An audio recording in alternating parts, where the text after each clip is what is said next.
தமிழக வெற்றிகளுக்கும் திமுக, அதிமுக, நாம் தமிழர் கட்சி, பாட்டாளி மக்கள் கட்சி, விடுதலை சிறுத்தைகள் கட்சி, தேமுதிகன்னு நீங்க எந்த கட்சிக்கு ஓட்டு போடுற ஐடியால இருந்தாலும் உங்களோட டைம் சரியா இருந்தாதாங்க உங்களால ஓட்டே போட முடியும். ஏன்னா தேர்தல் கமிஷன் நடத்திட்டு இருக்க இந்த எஸ்ஐஆர், அதாவது வாக்காளர் பட்டியல் சிறப்பு தீவிர திருத்தத்தால பல பேரோட வாக்குரிமை பறி போக போகுது. இப்ப தமிழகத்துல எல்லார் வீட்லயுமே எஸ்ஐஆர் ஃபார்ம் கொடுத்து ஃபில் பண்ணி வாங்கிட்டு இருக்காங்க அங்கன்வாடி ஊழியர்கள். நீங்க கேர்லெஸ்ஸா இல்லாம ஒவ்வொருத்தருமே பெர்ஃபெக்ட்டா ஃபாலோ பண்ணுங்க. ஐ மீன் 12 ஆவணங்களை சரியா பதிவு பண்ணுங்க गाइस. உங்களோட போட்டோல எனி ப்ரூஃப்ல நம்பர்ல ஏதாவது மிஸ் ஆச்சு, உங்களோட வாக்குரிமை ஆப்ஷன் க்ளோஸ். இதெல்லாம் டிசம்பர் 4ஆம் தேதி கலெக்ட் பண்ணி டிசம்பர் 9ஆம் தேதி வரைவு வாக்காளர் பட்டியல் அறிவிப்பாங்க, யாரெல்லாம் ஓட்டு போட முடியும்னு. அதுல உங்க பேர் இல்ல அப்படின்னா திரும்ப நீங்க விண்ணப்பிக்கலாம், மறுபதிவு பண்ணலாம். அதுக்கப்புறம் ஜனவரி 9ஆம் தேதியில ஒரு பட்டியல் வெளியிடுறாங்க.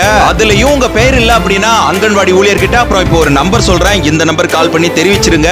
8065420020. இந்த நம்பர் திமுகவோட ஹெல்ப்லைன் நம்பர் தான். இந்த எஸ்ஐஆர்ல மக்கள் யாரும் பாதிப்பு அடைஞ்சிட கூடாது அப்படின்னு ஆளுங்கட்சியை ஹெல்ப் பண்ணுது. எல்லா கட்சிக்கும் பொதுவானது தான். சோ இங்க யாருமே பயப்பட தேவையில்ல. நீங்க தாராளமா இந்த நம்பர் கால் பண்ணி தெரிவிச்சிருங்க. அதுக்கப்புறம் பாத்தீங்கன்னா பிப்ரவரி 7ஆம் தேதி கடைசி முடிவுகள் அறிவிக்கப்படுங்க. இதுலயும் உங்க பேர் இல்ல அப்படின்னா அவ்வளவுதாங்க, சாப்டர் க்ளோஸ். இந்த எஸ்ஐஆர் எதுக்கு பண்றாங்க, இதனால யாருக்கு பாதிப்பு அப்படின்னு கேட்டீங்கன்னா கள்ள ஓட்டு போடுறது தடுக்கப்படுது. அதுக்கப்புறம் இறந்தவர்கள், ஊரை விட்டு வெளியூர், வெளிநாடு குடிபெயர்ந்தவர்களோட வாக்குரிமை நீக்கப்படுது. அதே நேரத்துல சில சூழ்ச்சிகளால ஹிந்திக்காரங்களுக்கும் இங்க வாக்குரிமை வழங்கப்படும். நம்ம தமிழ்நாட்டில் இருக்கக்கூடிய 5 கோடி வாக்காளர் பட்டியல்ல கிட்டத்தட்ட 80 லட்சம் பேருக்கு இந்த 2026 தேர்தல்ல வாக்குரிமைக்கு வாய்ப்பு இல்ல.